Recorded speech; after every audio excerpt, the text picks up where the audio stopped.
Welcome to Table Talk with Nikki G and Juliette, where we bring to you highlights of entrepreneurs, leaders, organizations, and much more. A broad spectrum of professionals, including chefs, artists, designers, musicians, and more. I feel so blessed today. I don't want to live like yesterday. So please don't stop my vibe. Today I'm gonna make it right. Our show is a new brand of talk shows where we educate, bring transparency, and last but not least, fun. Table Talk. Table Talk. If I tell you, say I love you, That's Lorrell. Oh, baby brother Leon. Oh, Hi, Leon. Welcome to Table Talk with Nikki G and Juliette, and our fine, handsome guest, which is none other than my brother, Leon Wint. Yeah. Hi, Leon. Welcome to the show. Welcome to Talk. And the main reason that we have Leon on the show today, which I'll let him shed deeper light into, is because last week he did the Ironman. He ran correct me if I'm wrong, Leon, it's cycling, swimming, and running. Wow. It is, All yeah. in one, right? Yeah, you do the swim first, then you do the cycle, and you do the marathon at the end. Wow. And I just can't even imagine. I know it took over 12 hours. Yeah, it did, yeah. And Yeah. well, then tell the viewers what you had to do to prep for this. Obviously, someone who hasn't, who's not physically fit cannot just go ahead and do this. It's impossible. So tell us how long it took for you to train and what led up to this. Yeah, so with the Ironman, the actual official Ironman, you have cut-off times. So not anybody can just enter, because if you're going too slow, they just pull you out of the race. So you have to be quite serious when you're thinking about doing an Ironman. So people probably don't know, but I've been a serious runner for a few years now. I was thinking about doing a triathlon.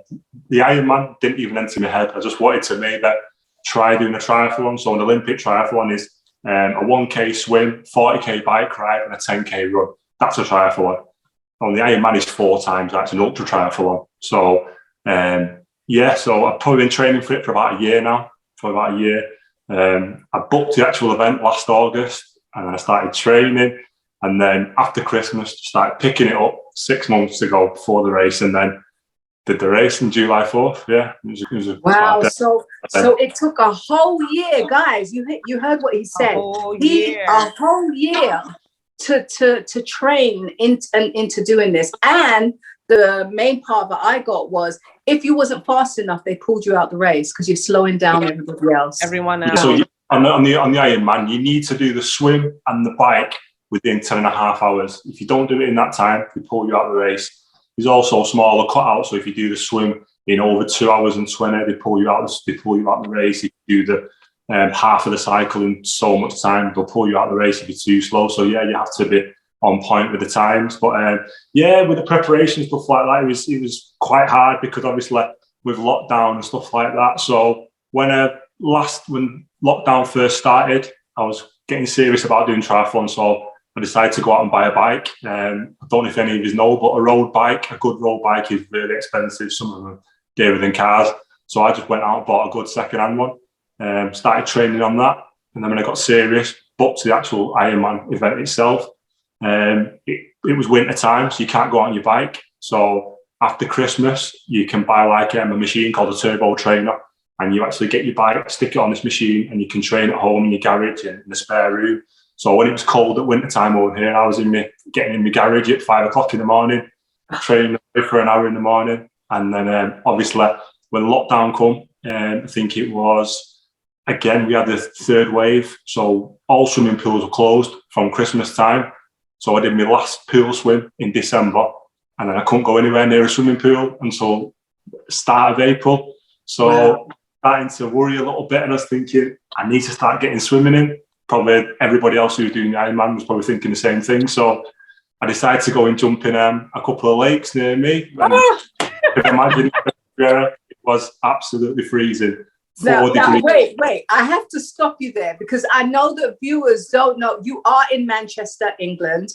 So, guys, I need you to know and understand the water he jumped into, the lakes and all of that.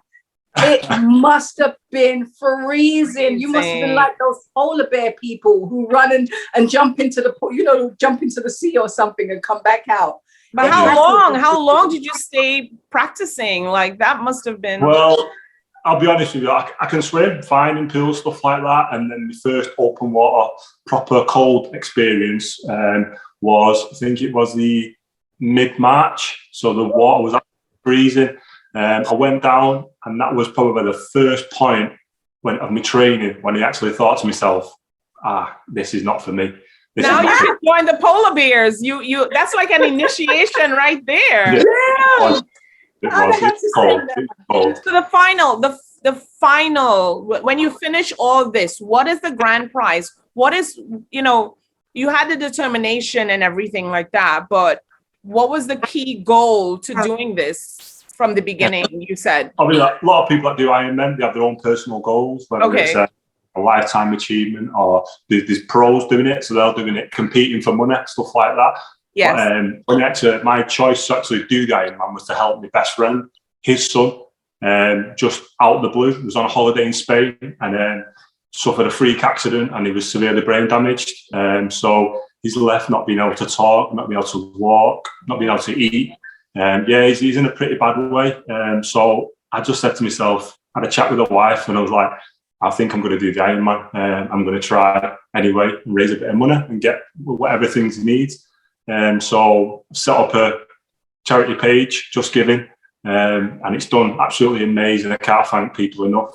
The support we've had, it's been in the local paper, the Manchester Evening News. We've raised more money through that. But yeah, social media especially, it's been absolutely unbelievable. Can't thank anyone enough. But yeah, that was my main goal, really, why to do it. And it spurred me on, and everybody come on the day to support me, and it was amazing, the support that I got. It was really good. That's great determination. So we definitely have to give the viewers the name of the little boy, Leon, and definitely you want to just give a little donation. That will be absolutely amazing, guys. And so how much money did you raise in the end?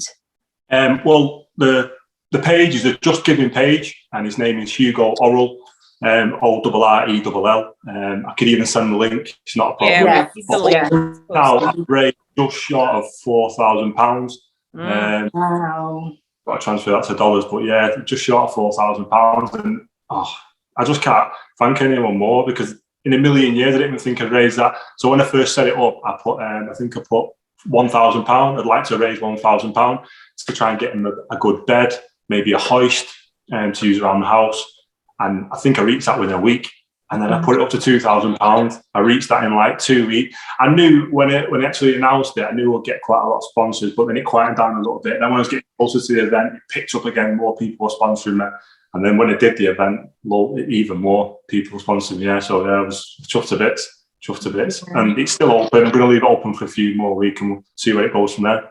I'm like super amazed of you doing this. When Juliette mentioned it to me, I had a whole host of questions. I'm like, did he, is he a person that ran before? Because my dad was a cyclist, Okay. Yeah, my dad was a cyclist. I didn't take any of that from him. I think my kids, it extended to my kids because they play soccer, and they play soccer for youths. My question to you is, did you ever do this before any point in time before this? Doing the all my life I've always been sporty ever since I was a kid. It's just one thing that I just took to, and that has always been me. So I was a black belt in jiu-jitsu. I played rugby. So in America, it's pretty similar to NFL. I don't know if any of you heard of rugby. I played rugby to a pretty good standard at school. And then I took up running. Well, not recently, about 6 years, and I just got quite good at it. I just kept plugging away, got some good times. I've done 4 marathons, obviously loads of half marathons, 10K, stuff like that. So you have to be probably good at one of those sports out of the triathlon, swimming, cycling or running, to try and be an Ironman. So I was already good at running, and obviously I had to keep it up. But yeah, I've always been crazy into sports. That's just a thing that I love doing. Yeah, I'm passionate about sports, and to top it all off, I'm really competitive. So anything to. Yes, he is. It shows. But that's good. All that combined is a good combination. Yeah. I was going to actually say that it is in the family and it is in the genes, because there is, correct me if I'm wrong, there is a statue in Manchester of the first Olympian for Jamaica.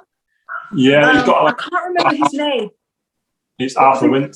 Arthur Wint, that's it. Yeah. And it's actually he's part of our family, so it's a cousin. It's going back, but it is a cousin. Very good. So you can see that.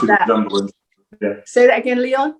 You can definitely see the resemblance if you see some old pictures and maybe a picture of my dad or uncle, stuff like that. In the nose. It's in the nose. I didn't get the nose. I didn't get the nose. Well, hopefully we'll be able to get some clips so we could show our guests, our viewers, either part of that, or maybe what you did before to train or something. So not a problem. So I'm so excited about us at least helping, and this is something for charity as well. And well done, Leon. I'm so proud of you. I'm so proud of you. I was cheering you on, even though I was probably in my bed at the time, fast asleep. But I was cheering you on in spirit, and you did it in 12. What was it? 12 hours and 12 hours and 44 minutes. Yeah. See. You're lucky I wasn't running next to you, because otherwise I would have done it in 11. But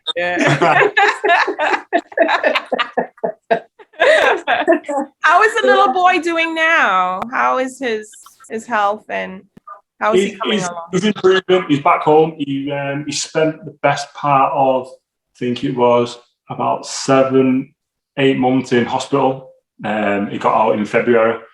And then he's at home, but he's adapting. It's a new life now. It's basically a new life. So it's just getting familiar with the surroundings and stuff like that. But he's doing okay, as it can be. Yeah. So I mean, we'll definitely have it in the comments how you can contribute. And so guys, this is my little bit of history. This is my brother Leon Wint, and Nikki, if you've got any other questions for him. No, I mean, knowing that the little boy is doing fine, I think that's great. Again, if you could say the name of the link again, the name of the boy, so we would have it at the end. We would also put it in the comment section. Everyone, if you see the downloadable link or the download link, just click on that and you'll get more information. So you'll go directly on that and click to the charity. Is it open or does it close at a particular time? Is it like a GoFundMe? All the time. I'm going to close it in probably about 3 to 4 weeks. But it's justgiving.com. Justgiving.com. Justgiving.com. Yeah. And then you can search either Hugo Orrell or me, Leon Wint, and then it'll come up with the page. Okay, great. Great. All right. Wow. Well, Leon, thank you so much for being on our show, babes. No problem. Anytime. And we'll definitely have you on another time. Yeah. Just if you have a fan page, or I know you said that you were in the national or something close to the nationals here.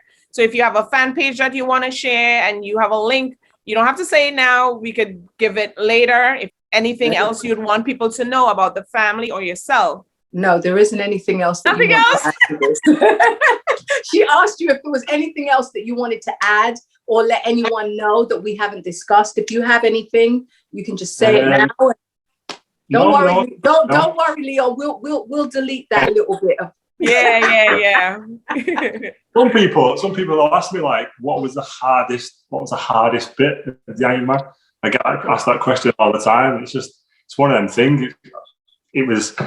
The open water swim bit was quite hard because obviously it was in a lake.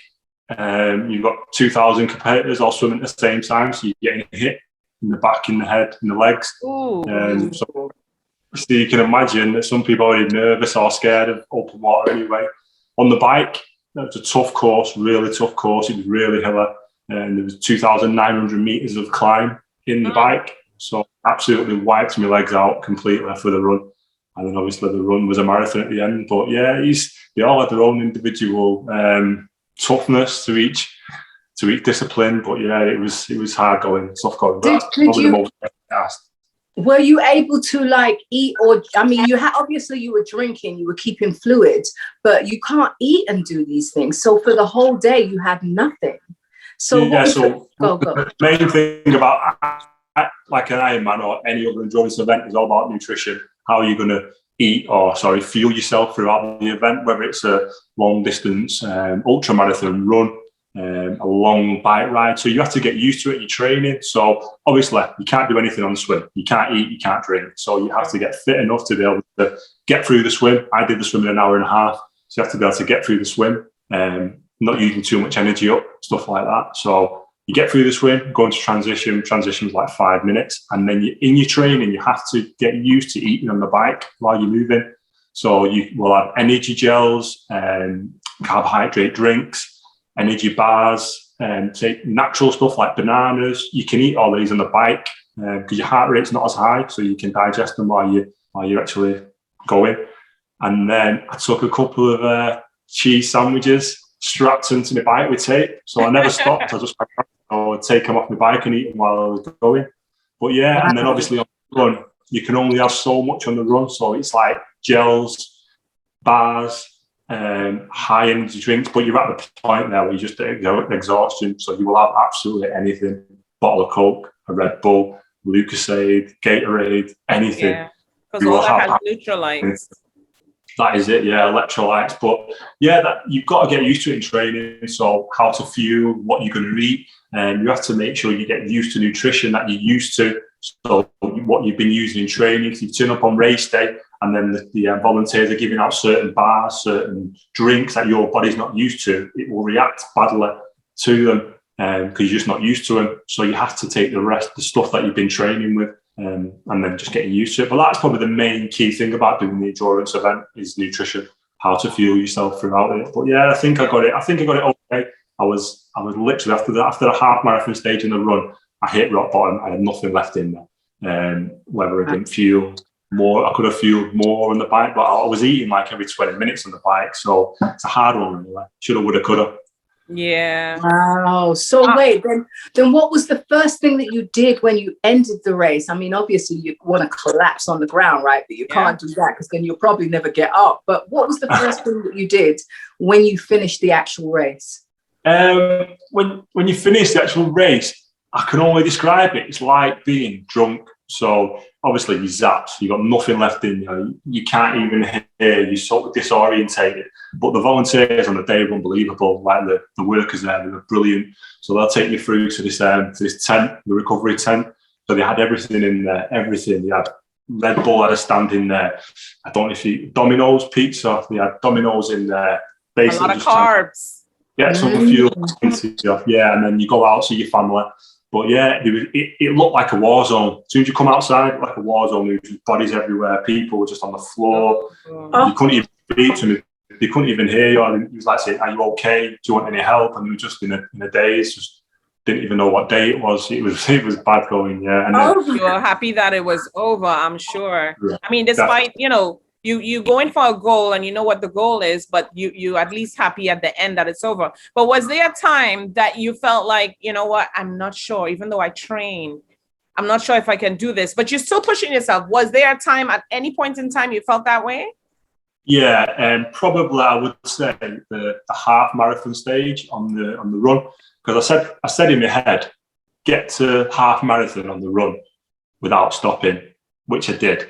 But probably about 10 miles in, I looked at how long I've been going for on the run. I think I'd already been going for about an hour and 45 minutes. And I thought, this is like another 2.5 hours of pain if I've got to stick it. And that, at the half marathon stage, that's probably the first time when I stopped at a glass of water for about 10, 15 seconds while I was walking, and I set off again. But I was just in pain for probably about 2 hours. It was hard. But every time I watched it, I would come to a big group of spectators that had come to watch me on the day, and I'd have to just carry on. So I thought, I can't stop in front of these now. I'd carry on. And then people will come at the side and they're like, come on, Leon, you know how hard you train for this. And yeah, I just carried on. I don't know how. Your body just does. It's amazing what the body can do, the human body. It's crazy.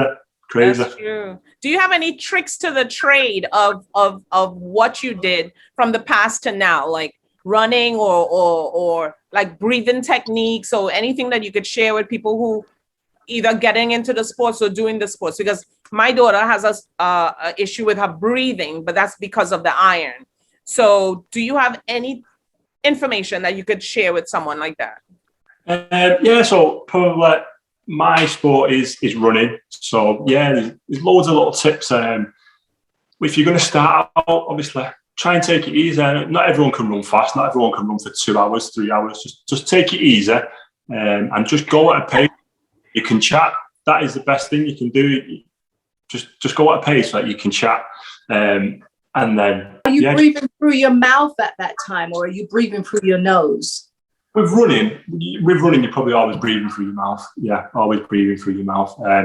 Just nice, steady breaths. Try and keep your heart rate regulated. If you're pushing too hard, your heart rate will just go up too much, and that's where you can't concentrate. Keeping at a chatty pace. If you know you can talk to somebody, you know your heart rate's at the right pace, and then you will get more enjoyment out of it. Because at the end of the day, you've got to enjoy it to do it. Not everyone can just get out there for four hours a day. You've got to enjoy it to get out there every day. Some of the days I was training every day and made sure that I got 1 day off a week. Some days I was training twice a day. So I'd get up at 5 before work. I would do a run or a cycle in the garage. Then I would swim three times a week, 1 open water, twice in the pool. And then when it got to the gritty part of it, it was tough. The training was tough going. And the challenging part of it was probably the swim for me, the training wise, because it was something that I wasn't that good at. I had to train to get good at it. And then I picked up loads of tips and in the pool where people would say, oh, try doing this and try doing that. And it brought me on loads in the pool. Definitely, especially the swimming. You're amazing, babes. You're amazing. Super amazing. I got one more question, Leon. When you finished, how long did you sleep for? When you went to bed, how long did you sleep? The sleep thing, it's been up until the event and after the event. It was crazy. So I tried, because it was a 6 a.m. start. So I was trying to get my body clock used to waking up really early. I woke up at 1:30 in the morning on race day. And I was like, wow, I can't be getting up now. It's too early. So I just woke up at 1:30. That was me. I was awake. So I started taking food and stuff like that, like 3:30 in the morning. But then you think you'd sleep for days. And then the day after the event, your brain's just doing overtime. So then I didn't sleep properly that night when I got home. And then the day after that, and it took me like 3 or 4 days to start sleeping properly. Wow. I figured you would have just went to sleep and that would have been it for a good 12, 24 hours almost. You'd like to think so. Yeah, it was crazy. So I got home from the actual event about 8 o'clock at night, and then I sat on the couch and I've been dreaming. I was dreaming about pizza for about 3 months. I was dreaming. I knew what pizza was and everything. So pizza. It's crazy after all that as well, because you feel like sickly feeling. You struggle to eat. But I managed to get like 3 slices down there. So I said, come, we'll go to bed. I went to bed, and then come 6:30 in the morning again the next day, I was wide awake, could not sleep. It's crazy. It's just like your mind's doing overtime. Yeah. Wow. Yeah. Well, which part did you enjoy? That's my last question. Which part did you enjoy out of all of this? The whole thing, the whole experience, I have enjoyed the swimming, because I love a challenge, and not being good at something is not, how could I say it? It's not new. I don't like not being good at something, especially if it's a sport or something physical. And then when I started swimming, I thought, I'm gonna find this tough. Not just the pool swimming. So when I first started swimming a couple of years ago, properly again, I'd probably not swam since I was a child. So when I started swimming in the pool, I probably couldn't do 4 lengths. So in a UK pool, that's 100 meters. I couldn't even do that without stopping. And to get up to Ironman standard, where that is the equivalent of 170 lengths non-stop, training and the challenges, the open water, so going in lakes and stuff like that in the cold weather, it was hard, but it was probably the most rewarding. And I actually stepped back now, and I probably did enjoy that. And I probably would carry on swimming. Yeah, I would. That's good. Did anybody make it a challenge for you while you were cycling, or like some people would bump you or something like that? Or did anybody make that a challenge? Actually, on the event, everyone's really supportive. We're all trying to support each other. There was like a couple of times where I'd overtake somebody, and they would overtake me. We're going at it for a good few hours, stuff like that. But yeah, challenge-wise, it was everyone's really supporting each other, because it's going to be a struggle. And just to have a little 5-second chat with someone and say, "Hiya, mate, where are you from?" or stuff like that. There was athletes from all over the world, and you could see it on their badge where they were from. And you could just say, "Hiya, mate, this your first Ironman," or stuff like that. And that was one good thing. But yeah, challenge-wise, everyone was just really supportive. Everyone just supporting each other on the day. That's very good. Very good. Very entertaining. Yeah. And encouraging too, because between Juliette and I with the exercise, and like Juliette is like, "I'm going to run." Well, Juliette runs more and walks more than I do. My walk is in the office. So just hearing you it's refreshing to hear someone say that, the determination that you have. And besides you doing sports, just the total determination all round, Yeah. And for such a good cause as well. Don't forget, it was for, it was a good cause. Yeah. And that's what makes it absolutely amazing. Yes. He's amazing. And I'm not just saying that because he's my brother, but he's an amazing stand-up guy, really. So Leon, I still, I still crack jokes on you, but that's what we're supposed to do. So Leon, thank you so much again. Thank you so much for coming on our show and allowing us to do this interview. And it's done. You did a good job. Bye, bro. High five. All right, Leon, when you're ready, you can just say goodbye and, hang up, babes. You've done it. Yeah. Another marathon out the way. Next challenge awaits. The next challenge awaits. That's all I can say. That's it. Yeah, maybe I'll race you. Right, you know where I am. Do you want to shout out any families in England or anyone at all? That's going to be shout out Melody. I want to shout out, my wife. I can't thank her enough. Like, to do an Ironman or if anyone knows or anyone's serious sports throughout the whole thing, like, I had to have her permission first. I said, "I'm thinking about doing the Ironman, and are you going to be okay with that?" Because she knows what I'm like. I'm just that person. Once I've got my mindset on something, I just do it. So I said, "Are you going to be okay with that?" And she went, "I'll support you 100% no matter what." And not once did she moan when I was coming in from work, doing like a 10, 12-hour day at work, and I'd put my running trainers on and go out for a run, or I'd come in, have to get me swimming stuff and go out. I've lost every single weekend for the past 6 months running up to it, because I was out at 6 o'clock every morning, swimming on a Saturday, biking on a Sunday. All my weekends have been gone. I've not probably spent any good weekends with Melody. So I just want to thank her, definitely. And then all my friends who come on the day, they come at like 6 in the morning to watch me swim and stay there all day. And then my other sister, again, she was buying me like books to read, little nutrition bites, stuff like that, just to help me through my training, stuff like that. So there's loads of people to thank. Yeah, and all my training buddies as well, ones that I've been training with, all individually. I was going with a guy called Warren, he was helping me with the swimming. The lads Andy, who was going cycling with every Sunday. All the lads from the running club, obviously training with them throughout the week. But yeah, all my training buddies that I train with, and can't thank them all enough, to be honest. Very good. Very good. What's the name of the running club? It's Middleton Harriers. That's my local running club. I've been running with them for a few years now. If I can recommend it to anyone, join your local running club. It's not about being the fastest runner, being the best marathon runner. They've got absolutely all abilities. People that just want to go for a walk and a chit chat. People that want to go and do super fast 10K in 32 minutes. They've got all abilities. Go and join your local running club, especially if you want to get into fitness. Great for the body and great for the mind. That's all I can say. Great. Nice. Okay, well, you heard it here at Table Talk with Nikki G and Juliette. Thank you so much again, Leon. And this time, hang up. Bye. Bye. Bye. Take care, Leon.